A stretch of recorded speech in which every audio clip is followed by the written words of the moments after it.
It's the Blue Penguin back with another TF2 video. Today I have the pleasure speaking with Tired Swiss. They have over 2,000 hours in the game. They are a soldier and heavy main, which I can relate because I love heavy as well. And their special interest is they do TF2 promotional art for workshop items, as well as the occasional TF2 YouTube thumbnail. And their favorite bird is a blue jay. So, first question I have for you is how did you get into promotional art? I was working with Dan Green, who is like the community head with Critscast. I was doing thumbnails for them for a while, and they saw my SFM, creations and stuff. And I kind of said to him, like, I really wish I could do SFM stuff for like the workshop and get an item in. That would be so cool. And he introduced me to Crit, who is a awesome person. He creates unusual effects for the workshop and does some of the finest work. Not one thing they have done I've gotten in, and they've done like 20 effects, and it's so heartbreaking every update.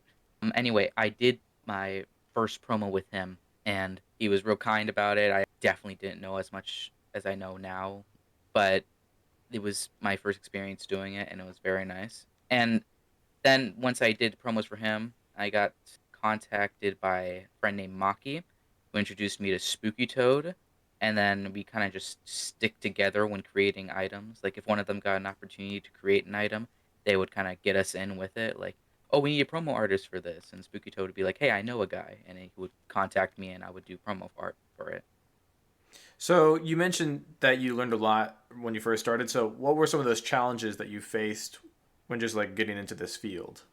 I was shit at SFM. I was very bad at it. Yeah, I uh, don't think uh, anyone's a master of SFM though, because it's a the it's a Devil's Program. yeah. No, And I just didn't know about lighting or composition that well. And though what we created at the end was pretty all right for the promo and stuff, I kind of went back to it and made a whole new one with, actually higher poly character models and better lighting and all that. so you've redone some older promotion art. Yeah, I definitely have.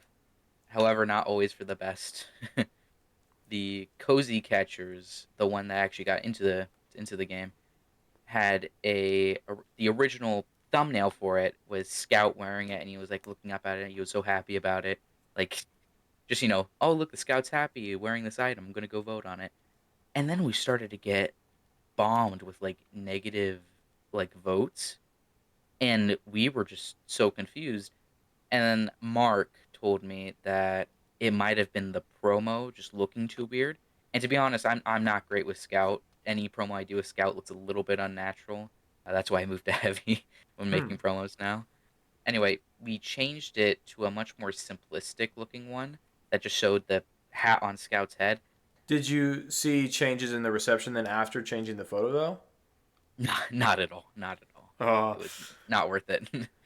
I would ask what you find most enjoyable about the making promotions, but I assume the answer is seeing the end result, unless I'm No, wrong. actually, I love seeing the progression of the hat being made and being like, "Ooh, am I gonna import it into SFM today or today?" And like seeing it slowly change is like, "Is this the one I'm gonna use or is this the one I'm gonna use?" And Hmm. then sometimes they make me special versions with like higher poly like models that just looks a little bit better for promos. And it's like, Oh, I didn't know I that. I have a special version of this hat that no one else has in SFM, and that makes me happy. That That's really cool. So, what would you like to teach the TF2 community about promotional art then? if you're starting out and trying to do that, like if you're a beginner at SFM, just don't. People hate it when like there's this new guy who like has 10 hours in SFM. He's like, "Ooh, I can add a scout to a project. Hey, does anyone want me to do a promo for their item so I can get funny self-made?" I guess that's all I have to say about that. Don't just jump into it if you only can add a scout to a project and barely light.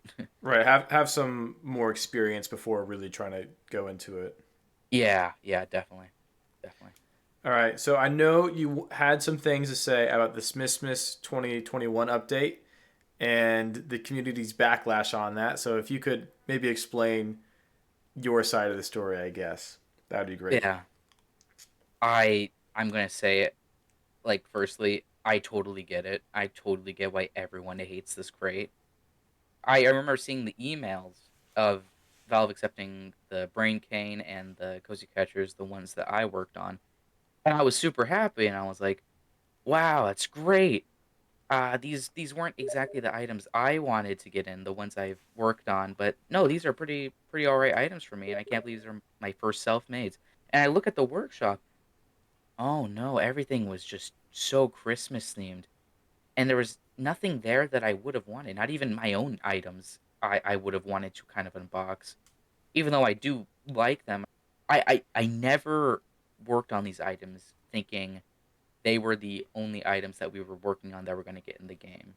Like, we put in on the workshop a few themed items and some more general ones as well, so that if those general ones don't get in, we can at least get some themed ones in there. And we were hoping that would be like a mix. Like, I know my friend worked on the Polar Bowler, which was like this just a nice pool top hat with a little bit of snow on it. And it just looked nice. You could kind of wear it anytime you wanted. And we were kind of banking on that one getting in out of all of them, but no, they chose the weird mitten one with the snowball and the candy cane that went through your head. Yeah, I Too was thematic for the. yeah. I know we put those in and it was kind of our fault, but like we really weren't expecting for them to only choose our mostly Christmas themed ones. We did try to branch out and make some like more generalized ones, but Valve didn't pick those. And I think Valve actively limited themselves when picking because they wanted Christmas themed items because it's a Christmas themed crate. But honestly, that it you're limiting so much by making it Christmas themed. I really wish every case was just general, general, general. They lean No too one wants hard these into it. themed. Yeah, there's a point where it's like we kind of already have this. Like we got another Santa hat and another elf hat, even though we have like two different all class elf hats. Yeah, I And was wondering your thoughts about that too. Items that are basically duplicates of another item. oh, yeah, when I was looking at the accepted items, I immediately could tell. Like I knew people were gonna hate the hats that I worked on, but they weren't gonna hate it as much as the like fifth elf hat that we saw on the accepted item. Right. I remember seeing this video of someone using the festive crossbow and then shooting an enemy in the How to head. get the free hat. Yeah, the free brain cane, and I was like, "Hey, that's a bit rude, but it's so true. It is. Anything you want to shout out before closing? Uh, all the creators I've worked with, fantastic people, not one hiccup. Neo Demet, a very nice person, made the greatest cosmetic, which is the Manvich. And besides that, shout out to Kritzcast. Very cool place. Go to the Discord, get a lo-fi if you work hard enough. And that's all I have to say. Thank you for your time, man. Well, I appreciate you taking the time of your day as well. I had a pleasure speaking with you. And as Yeah, man. always, have a great day.